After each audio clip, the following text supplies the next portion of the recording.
La crisi economica non accenna a passare e in Veneto aumenta il numero delle imprese e delle famiglie in difficoltà. La prefettura di Vicenza ha ospitato la firma di un nuovo protocollo antiusura fra la Fondazione Tovini e le banche di credito cooperativo e le casse rurali della provincia berica.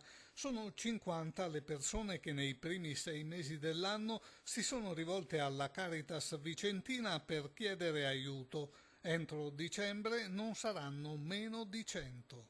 Moltiplicando le proporzioni della diocesi con il Veneto, credo che si possa tranquillamente moltiplicare questo 100 per 7. Non si tratterà solo di dare sostegno a persone o aziende vittime dell'usura, ma di una vera attività di prevenzione e di ascolto nel territorio. Per intervenire esigiamo la denuncia all'autorità giudiziaria o alla finanza. Non lo fanno, nessuno fa il nome. Perché? Ma quella volta là mi ha aiutato, io non posso, non mi sento, oppure ho paura quando si tratta di alto livello.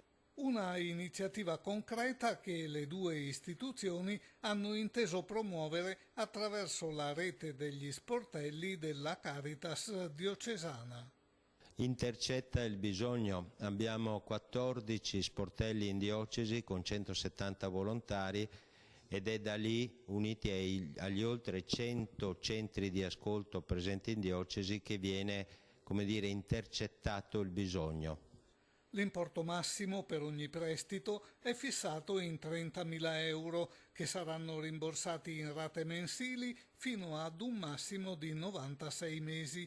Il progetto, grazie alla rete di ascolto Caritas già attiva nel territorio, potrà essere operativo fin da subito.